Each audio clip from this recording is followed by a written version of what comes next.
Le président burundais effectue une visite officielle au Vietnam. Les deux parties ont convenu de dynamiser les relations de coopération entre le Vietnam et le Burundi. Le taux d'imposition réciproque s'élevant jusqu'à 46% suscite une grande attention de la part de la communauté des affaires étrangères au Vietnam.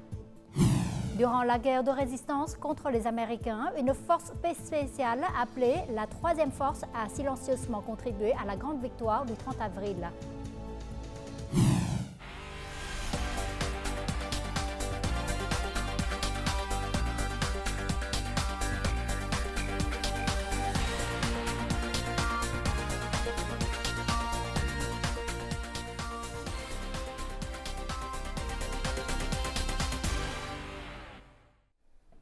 Mesdames et messieurs, bonjour et bienvenue au journal francophone.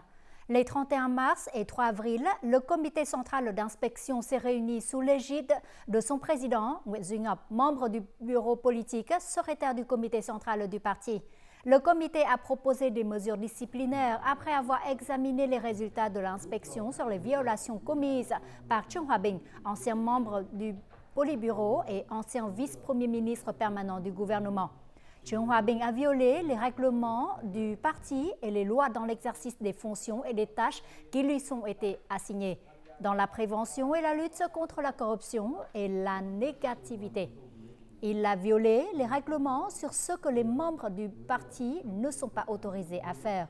Le comité a également recommandé des mesures disciplinaires et des avertissements à l'encontre de 4 autres dirigeants, Nguyễn Văn Hiếu, Trần Việt Trường, Nguyễn Mạnh Dũng et Phạm Ngọc Nghĩa.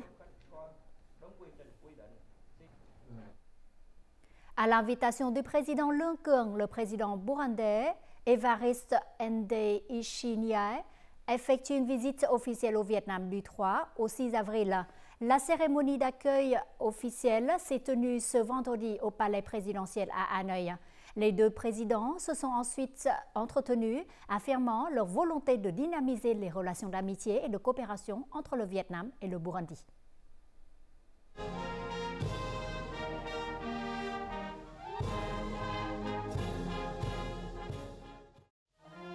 Lors de leur entretien, le président Lương Cường a souligné que cette visite revêtait une signification particulièrement importante, intervenant à l'occasion du 50e anniversaire de l'établissement des relations diplomatiques entre le Vietnam et le Burundi. Pour sa part, le président du Burundi a affirmé que cette visite visait à confirmer la volonté de l'État et du gouvernement du Burundi de consolider et développer les relations d'amitié et de coopération avec le Vietnam dans les secteurs prioritaires, notamment l'agriculture. Les deux dirigeants ont hautement apprécié les progrès positifs dans la coopération économique, notamment le succès du projet de co-entreprise de télécommunications Lumitel avec la participation du groupe vietnamien Viettel. Ce projet ne cesse de se développer, contribuant activement au développement économique et apportant de nombreux bénéfices aux populations des deux pays. Les deux parties ont souligné l'importance de diversifier les produits échangés, d'identifier les produits phares de chaque pays et de faciliter leur accès au marché de l'autre. Les deux dirigeants ont également abordé des questions régionales et internationales d'intérêt commun. Immédiatement après l'entretien, les deux dirigeants ont assisté à la cérémonie de signature de 2 documents de coopération, un accord 4 de coopération entre les deux gouvernements et un mémorandum d'accord sur l'établissement d'un mécanisme de consultation politique et diplomatique. Le Vietnam observe un deuil national de 2 jours en commémoration de l'ancien président Lao Kham Thai Siphandon. Ce vendredi matin, le président Lương Cường, le premier ministre Phạm Minh Chính et le vice-président de l'Assemblée nationale se sont rendus au siège de l'ambassade du Laos à Hanoï pour rendre hommage aux dirigeants laos. Dans le registre de condoléances, les dirigeants vietnamiens ont exprimé leur profonde tristesse suite au décès de Kham Thai Siphandon, dirigeant exceptionnel du peuple lao et révolutionnaire inébranlable qui a consacré toute sa vie à la cause de l'indépendance nationale, au bonheur du peuple et à la prospérité du pays. Dans le cadre de sa visite en Arménie, le président de l'Assemblée nationale, Chen Tengman, a eu jeudi une rencontre avec le président arménien Vahan Kharchuntsurian. Chen Tengman a souligné que le Vietnam tenait en haute estime et souhaitait promouvoir une coopération globale avec l'Arménie. Le président arménien, de son côté, a apprécié l'organisation réussie du forum d'affaires entre les deux parties pour promouvoir la coopération en matière d'investissement. Les deux parties ont convenu d'élargir leur coopération à l'industrie légère, l'industrie alimentaire, la transformation agricole et la production de matériaux de construction. Le président de l'Assemblée nationale, Chen Tengman, a proposé que l'Arménie augmente les échanges d'étudiants et qu'elle soutienne la formation des ressources humaines du Vietnam dans le domaine de la haute technologie. Tout récemment, le président américain Donald Trump a annoncé une nouvelle politique tarifaire, surnommée la Déclaration d'indépendance économique des États-Unis. En conséquence, le Vietnam fait partie du groupe soumis au taux d'imposition réciproque le plus élevé, soit 46%. Et ce taux d'imposition a suscité une grande attention, notamment de la part de la communauté des affaires étrangères au Vietnam. Tout de suite, nous en saurons plus. Selon les entreprises, il est inévitable que les États-Unis imposent des taxes à certains pays, dont le Vietnam, mais 46% est un chiffre trop élevé. Ce qui est choquant, c'est le montant de cette taxe. La nouvelle politique fiscale affectera les consommateurs américains, car les prix des biens augmenteront, ce qui entraînera une diminution de la demande en raison d'une pression financière accrue. Les commandes d'importation en provenance du Vietnam seront affectées.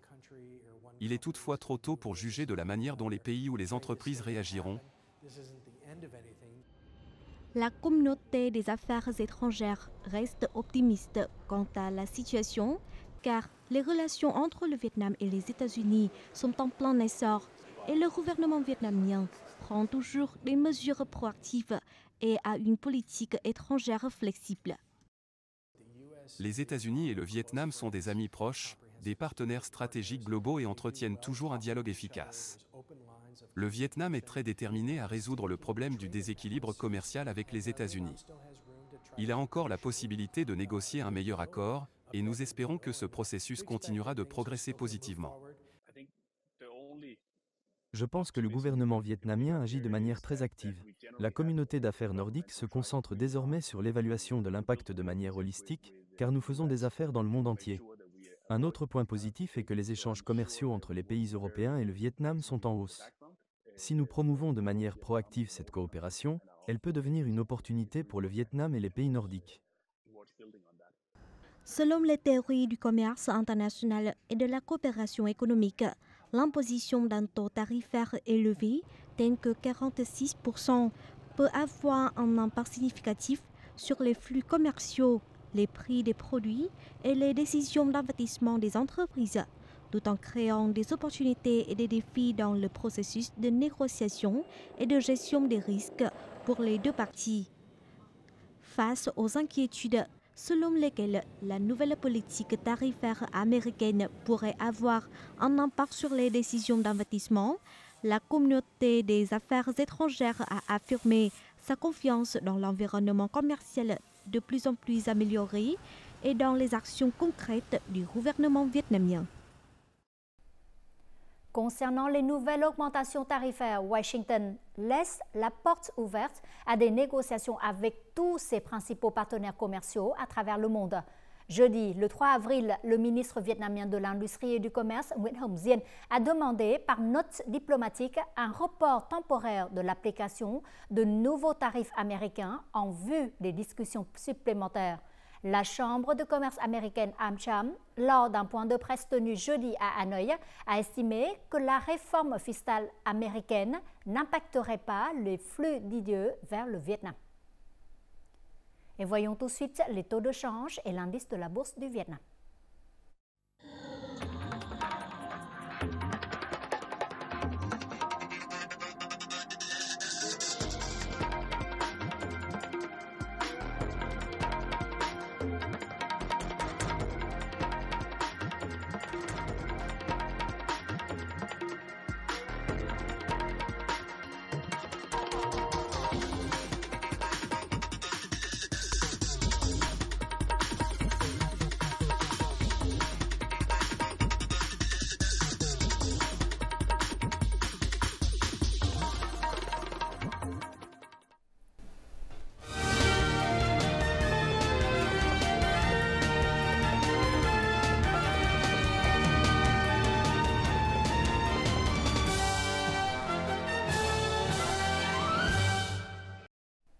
Voici un condensé des faits marquants de la semaine écoulée, résumé en bref et en images.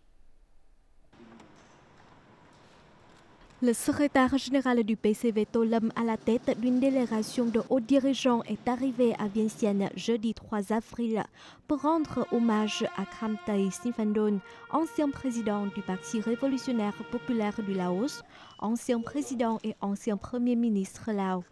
Au nom du parti, de l'État et du peuple vietnamien, Tolam a adressé ses plus sincères condoléances aux dirigeants laotiens, au peuple laotien et à la famille du président Khamtai Siphandone.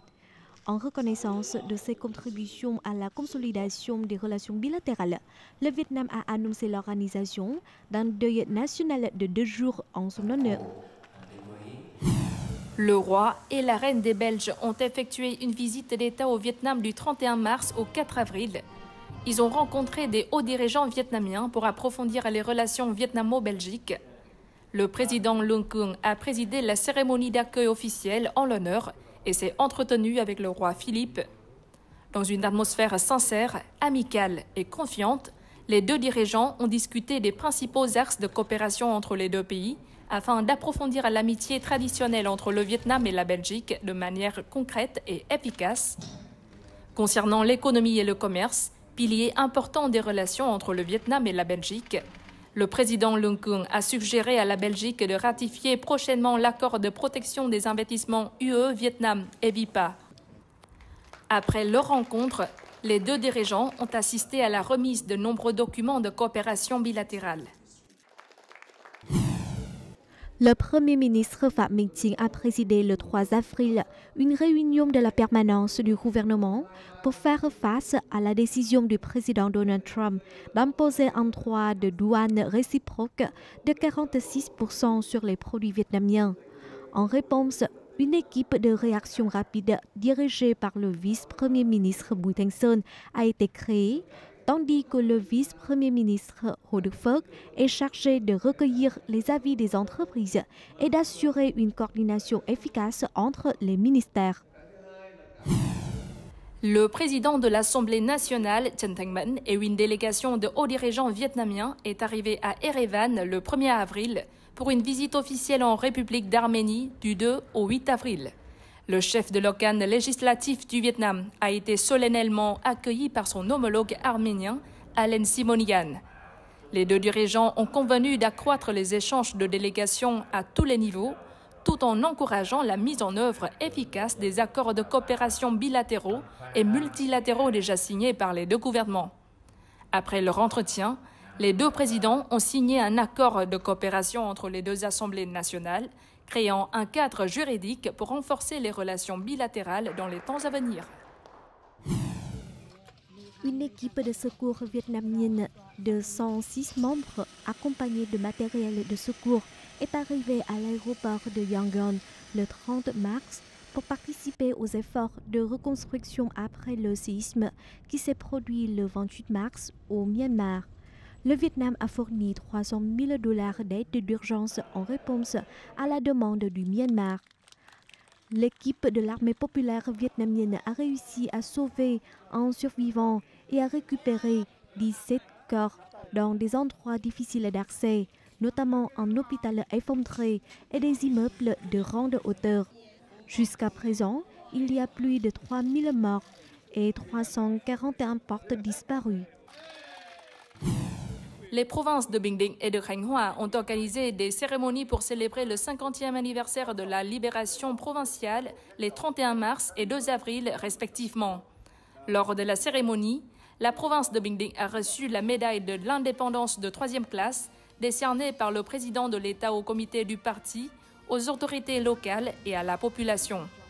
Il s'agit d'une occasion pour honorer la tradition héroïque des provinces dans leur lutte contre les envahisseurs étrangers, de rendre hommage à ceux qui se sont sacrifiés pour la nation et d'inspirer l'amour et la fierté du patrimoine du pays.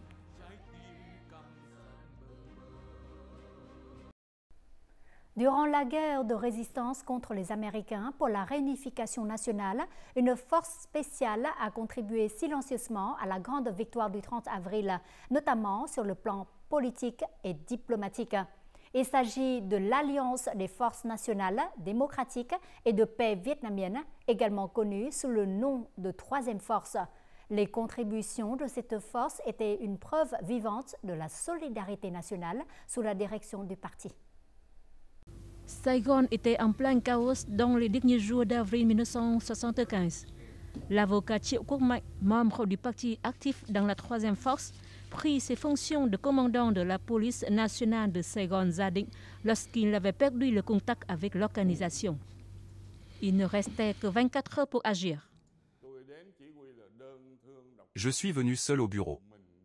La situation à ce moment-là m'a obligé à faire immédiatement une chose, c'était d'ordonner à toute la police de ne pas tirer et de libérer immédiatement les détenus. Un moindre retard aurait coûté cher à nos camarades en prison. Le Centre des archives nationales numéro 3 conserve de nombreux documents sur l'Alliance des forces nationales, démocratiques et de paix vietnamienne, une organisation intermédiaire créée par le parti pour rassembler les patriotes dans les zones urbaines. Elle a organisé de nombreuses grèves ouvrières, des mouvements estudiantins, des luttes politiques d'intellectuels. Ces activités ont apporté un grand soutien à la lutte sur le plan militaire et diplomatique. Lors des négociations de paix à Paris, la ministre Nguyễn Thị Bình a persuadé de nombreux intellectuels vietnamiens d'outre-mer à revenir au pays pour rejoindre la Troisième Force. Ils étaient tous très courageux. Comme Madame Ngo Ba Thanh, elle a été arrêtée à maintes reprises. Mais elle a fermement déclaré « Nous nous opposons au gouvernement Thiệu. Nous exigeons que les Américains partent. » Lors de la signature de l'accord de Paris, l'une des clauses était la suivante. Lorsque les Américains se retireraient, un gouvernement à 3 composantes serait formé au Sud-Vietnam. La Troisième Force n'était pas celle de Saigon, ni du front. Cette force rendait le gouvernement de Saigon plus isolé.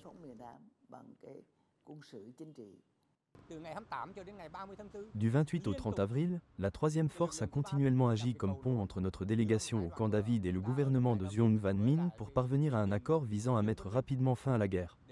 Les informations en retour ont eu un certain impact sur le gouvernement de Saigon dans les derniers instants de la guerre. En 1977, l'Alliance nationale démocratique et de paix et d'autres organisations ayant contribué à la victoire de la guerre de résistance contre les Américains se sont jointes sous la maison commune du Front de la patrie du Vietnam. De nombreux membres de la Troisième Force sont devenus des 4 clés du Vietnam. 5 décennies se sont écoulées, mais l'événement du 30 avril 1975 reste gravé à jamais dans la mémoire des amis internationaux avec admiration et respect. Certains d'entre eux gardent un souvenir précieux de cette journée. D'autres sont même devenus chercheurs sur le Vietnam après avoir été inspirés par une nation qui ne s'est jamais rendue à l'ennemi. Ils suivent encore l'évolution du Vietnam et ses nouvelles réalisations d'aujourd'hui. En octobre 1964, des guérilleros urbains de Caracas au Venezuela prévoyaient d'enlever un officier américain pour obtenir la libération du héros vietnamien Nguyen Van Choi. Bien que le plan ait échoué, il a eu un impact considérable, contribuant au mouvement international de soutien à la résistance du peuple vietnamien.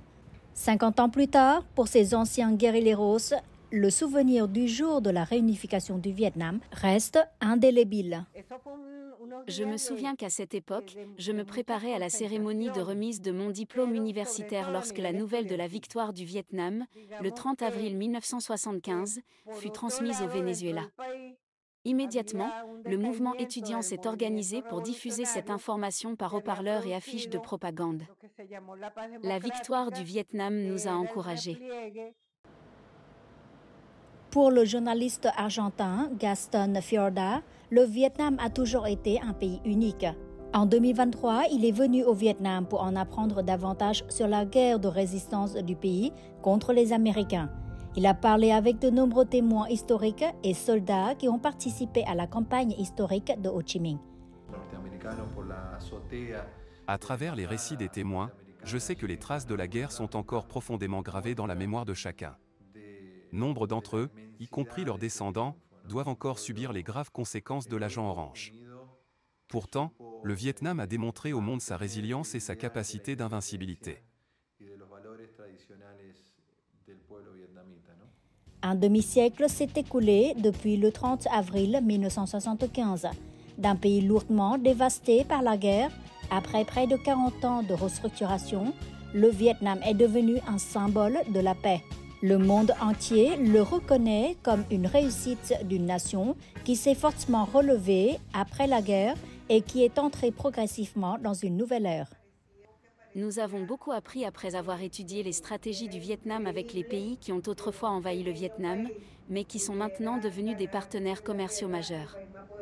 Actuellement, les politiques du Vietnam sont mises en œuvre avec pour objectif principal le bonheur du peuple. Le Vietnam a démontré que le dialogue et la coopération sont la voie vers le développement national. Aujourd'hui, le Vietnam est devenu un pays modèle, avec un commerce ouvert et une stratégie économique privée sous la direction d'un État socialiste. Je suis convaincu que de nombreux pays devraient suivre l'exemple du Vietnam. Les valeurs historiques de la grande victoire de 1975 sont toujours gravées dans le cœur des amis internationaux. Ils sont également convaincus que le Vietnam est prêt à entrer dans une nouvelle ère.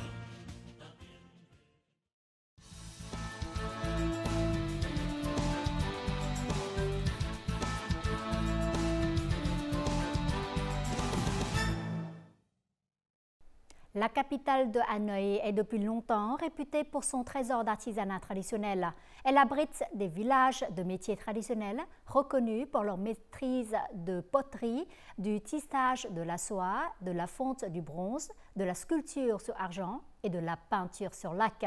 S'appuyant sur ce riche héritage culturel, un groupe d'artistes a su allier avec brio matériaux traditionnels et techniques modernes pour créer 10 installations artistiques originales. Et dans ce chapitre, le Vietnam en un clin d'œil, nous vous invitons à découvrir Thiên Quang ou Lumière céleste, une exposition qui explore comment la lumière sacrée du ciel et de la terre illumine la capitale de Hanoï, où tradition et artisanat se conjuguent. La poterie Bát Tràng, la laque Hạ Thái, le tissage de la soie Vạn Phúc, la sculpture sur argent Địch Công ou les métiers de la forge, de la fabrication du papier votif et de la sculpture des sceaux. Ce sont les célèbres métiers traditionnels de l'ancienne capitale de Thăng Long présentés à l'exposition Thiên Quang. Je trouve cette exposition très belle, car elle met en valeur une grande partie de la culture vietnamienne. Ces aspects culturels sont étroitement liés à des choses auxquelles les jeunes d'aujourd'hui peuvent également s'identifier. C'est magnifique. J'aime les différents supports utilisés, la soie et la laque, et la façon dont la lumière transparaît. C'est vraiment impressionnant. L'exposition présente 10 œuvres de 9 artistes, fruits d'un an de recherche et de création. Chaque artiste raconte l'histoire des rues artisanales de Thăng Long avec sa propre approche créative. Le projet s'intitule Thiên Quang, ce qui signifie « lumière du ciel et de la terre », mais cette lumière doit se refléter dans tous les villages artisanaux traditionnels de l'ancienne capitale de Thăng Long. Nous sommes partis à la découverte, en commençant par visiter des musées et en menant des recherches pour découvrir les symboles de ces villages. Nous avons alors réalisé que tous les villages artisanaux de Hanoï en particulier, et de la majeure partie du Vietnam en général, s'inspirent des rivières depuis l'Antiquité. À partir de cette idée, nous avons créé une œuvre intitulée « Gouttes de soie dorée » qui se reflète sur le métier à tisser du village de la soie, transformé en bateau en lac transportant une rivière de soie. Sur le métier à tisser, les étapes sont nombreuses et les visiteurs peuvent admirer la beauté de ce processus, se demandant comment les Vietnamiennes, malgré un processus aussi long, méticuleux et élaboré, parviennent à créer chaque jour avec autant de soin des pièces de tissu et de soie aussi brillantes et détaillées.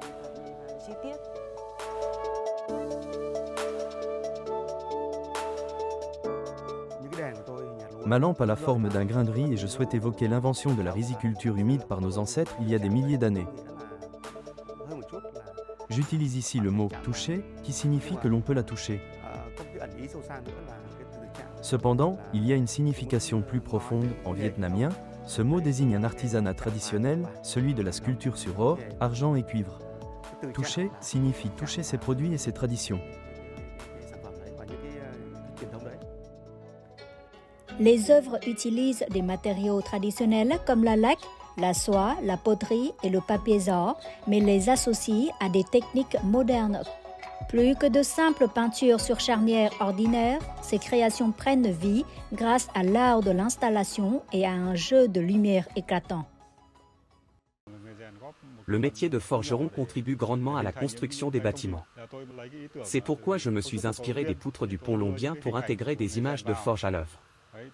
Pour la créer, j'ai choisi de graver sur du mica et d'utiliser des ampoules LED pour éclairer l'œuvre, créant ainsi un changement d'éclairage. Je souhaite offrir aux visiteurs un nouveau regard sur des symboles anciens tels que l'artisanat traditionnel et la forge. Tous les membres du groupe ont suivi une formation de base en beaux-arts et pratiquent la peinture de chevalet. Cependant, après avoir obtenu leur diplôme et travaillé pendant de nombreuses années, nous avons réalisé qu'un artiste contemporain souhaitant transmettre une histoire artistique doit savoir utiliser tous les matériaux modernes. Nous souhaitons à travers cette exposition allier valeurs traditionnelles et modernité et faire revivre les valeurs anciennes dans le contexte de l'art contemporain. L'exposition propose également des ateliers de peinture sur laque et d'impression au tampon encreur sur papier zor traditionnel, permettant aux visiteurs de découvrir l'artisanat traditionnel de Hanoï.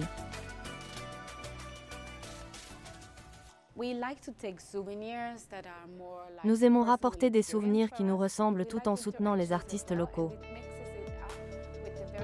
Nous aimons aussi les interactions, qui nous permettent de nous immerger dans la tradition de ce lieu riche en culture et de découvrir de nouvelles expériences culturelles.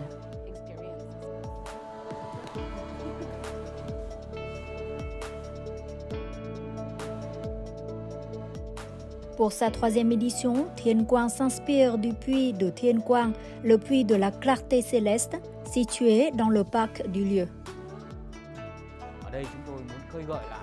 Nous souhaitons faire revivre les valeurs culturelles traditionnelles de nos ancêtres, les empreintes ancestrales de la civilisation que nous préservons encore aujourd'hui. Notre objectif est de faire découvrir au public que le patrimoine est l'une des plus belles formes d'art et, plus important encore, qu'il peut être associé à l'art contemporain pour lui inculquer l'amour des beaux-arts et celui du patrimoine de notre patrie et de nos ancêtres.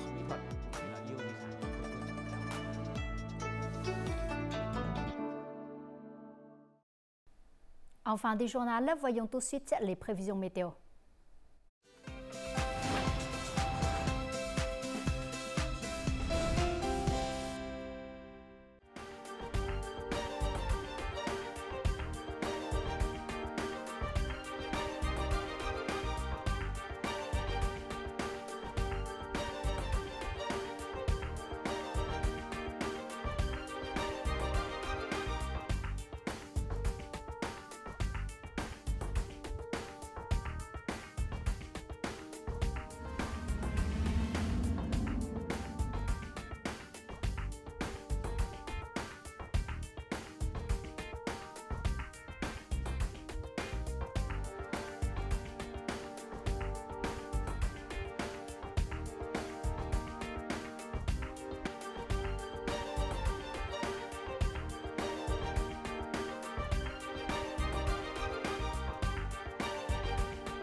C'est ainsi se termine notre journal. Merci pour votre fidélité. Au revoir et à très bientôt.